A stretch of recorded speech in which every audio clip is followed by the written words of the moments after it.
Hello and welcome to the Essential Reads. My name is Isaac and my goal is to bring to you a bunch of classic audiobooks in an easy and accessible way. We are continuing with Wuthering Heights by Emily Brontë, and this is chapter 28. On the fifth morning, or rather afternoon, a different step approached, lighter and shorter, and this time the person entered the room.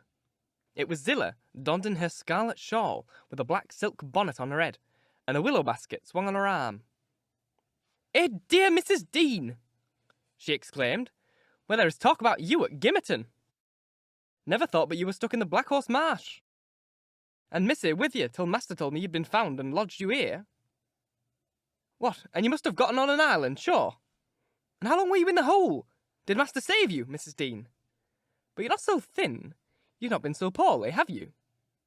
"Your master is a scoundrel," I replied, "but he shall never answer for it. He didn't have raised that tale. It shall all be laid bare." "What do you mean? It's not his tale. They tell that in the village, about your being lost in the marsh. And I calls to Earnshaw when I come in.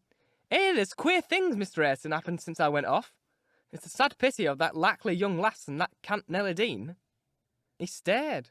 I thought he had not heard aught, so I told him the rumour. The master listened, and he just smiled to himself and said, "If they had been in the marsh, they are out now, Zillah. Nelly Dean is lodged at this minute in your room. You can tell her to flit when you go up there. Here's the key." The bogwater got in her head and she would have run home, quite flatty, but I fixed her till she came round to her senses.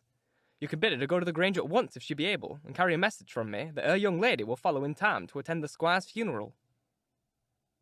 "Mr. Edgar is not dead?" I gasped. "Oh, Zillah! Zillah!" No, sit you down, my good mistress," she replied. "You're at sickly yet. He's not dead. Dr. Kenneth thinks he may last another day. I met him on the road and asked." Instead of sitting down, I snatched my outdoor things and hastened below, for the way was free. On entering the house, I looked about for someone to give information of Catherine. The place was filled with sunshine, and the door stood wide open, but nobody seemed at hand. I hesitated whether to go off at once or return and seek my mistress. A slight cough drew my attention to the hearth. Heathcliff lay on the settle, sole tenant, sucking a stick of sugar candy and pursuing my movements with apathetic eyes. "Where is Miss Catherine?" I demanded, sternly, supposing I could frighten him into giving intelligence by catching him thus alone. He sucked on like an innocent. "Is she gone?" said I. "No," he replied. "She's upstairs. She's not to go. We won't let her go." "You won't let her go, little idiot!" I exclaimed. "Direct me to her room immediately, or I'll make you sing out sharply." "Papa would make you sing out if you attempted to get there," he answered. "He says I'm not to be soft with Catherine. She's my wife, and it's shameful that she should wish to leave me. He says she hates me, and she wants me to die so that she may have my money. But she shan't have it, and she shan't go home. She never shall. She may cry and be sick as much as she pleases." He resumed his former occupation, closing his lids as if he meant to drop asleep. "Master Heathcliff," I resumed, "have you forgotten all Catherine's kindness to you last winter when you affirmed you loved her, and when she brought you books and sung you songs, and came many a time through the wind and snow to see you? She wept to miss one evening because you would be disappointed, and you felt then that she was 100 times too good to you. And now you believe the lies your father tells, though you know he detests you both. And you join him against her. That's fine gratitude, is it not?" The corner of Linton's mouth fell, and he took the sugar candy from his lips. "Did she come to Wuthering Heights because she hated you?" I continued. "Think for yourself. As to your money, she does not even know that you will have any.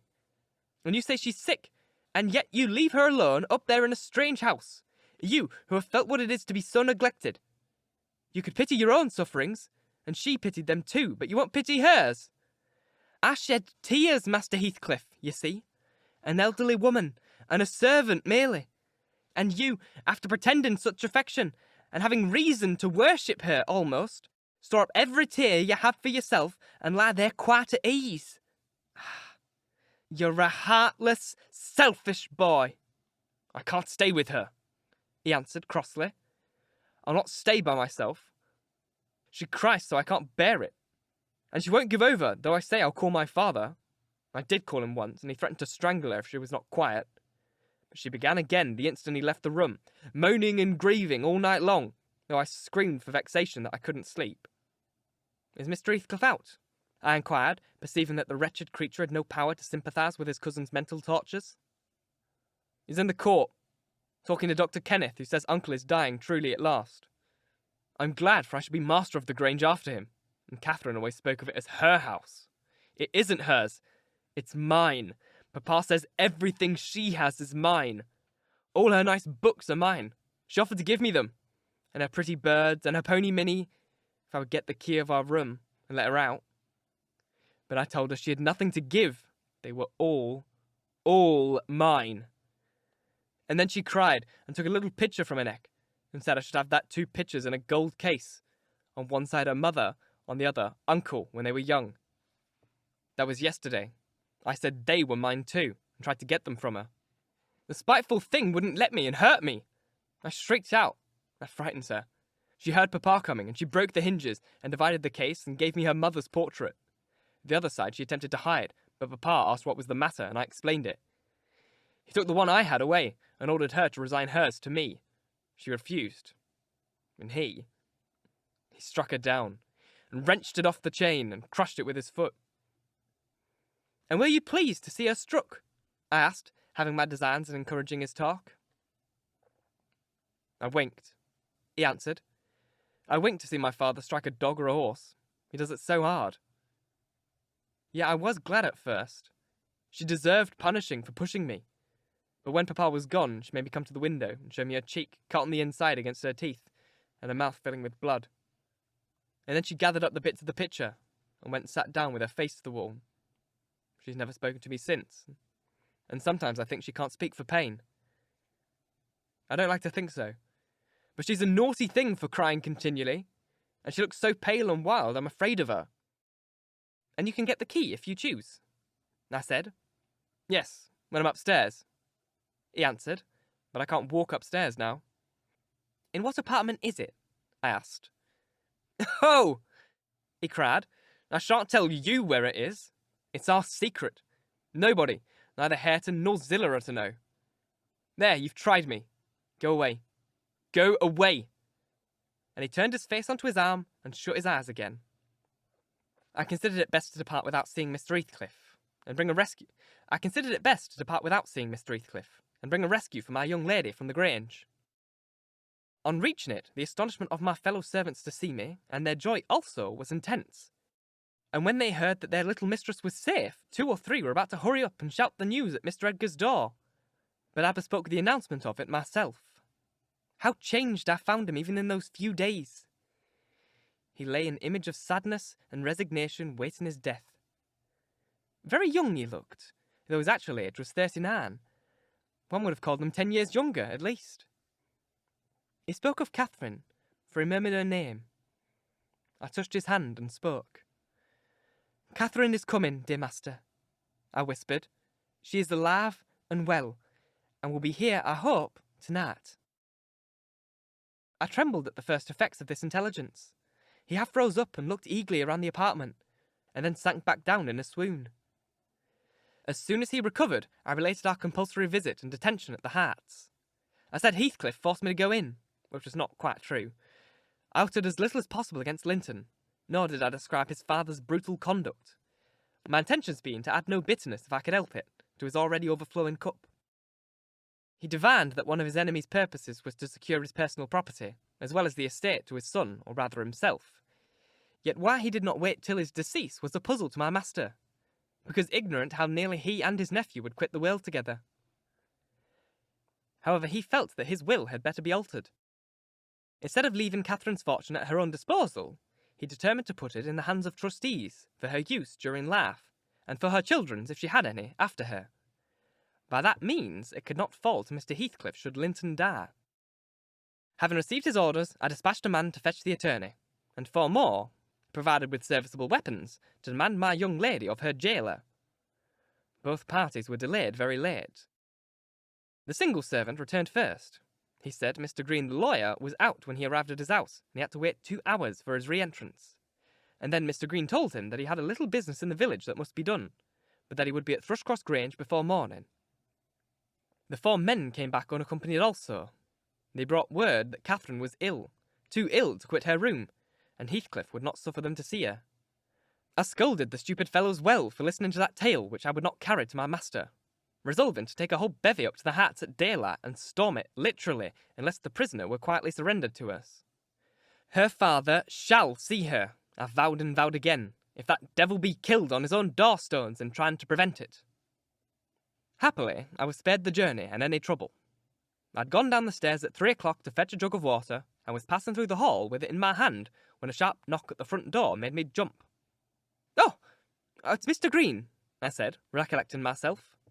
Only Green, and I went on, intending to send somebody else to open it. But the knock was repeated, not loud, and still importunately. I put the jug on the banister and hastened to admit him myself. The harvest moon shone clear outside.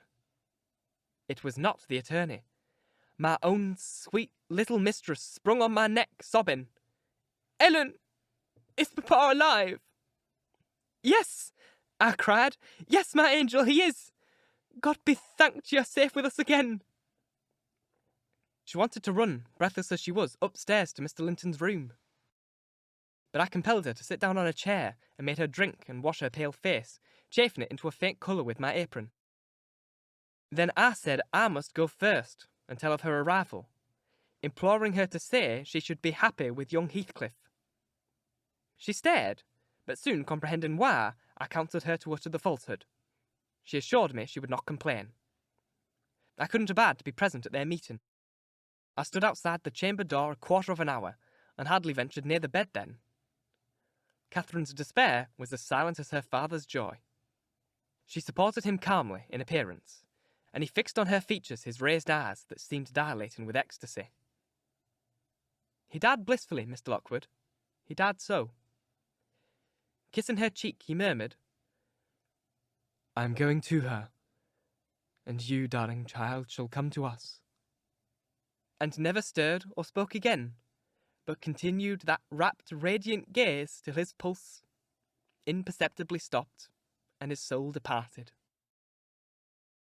None could have noticed the exact minute of his death, it was so entirely without a struggle.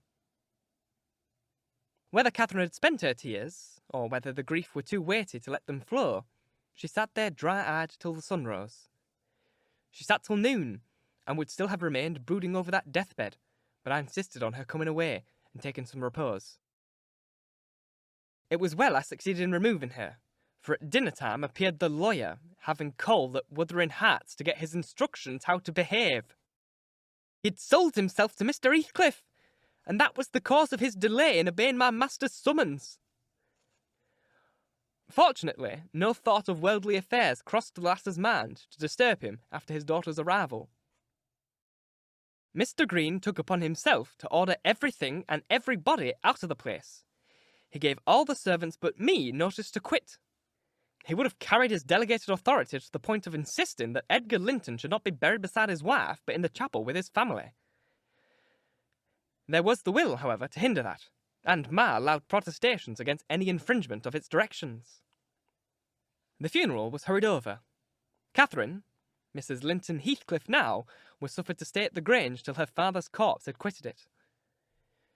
She told me that her anguish had at last spurred Linton to incur the risk of liberating her. She heard the men I sent disputing at the door, and she gathered the sense of Heathcliff's answer. It drove her desperate.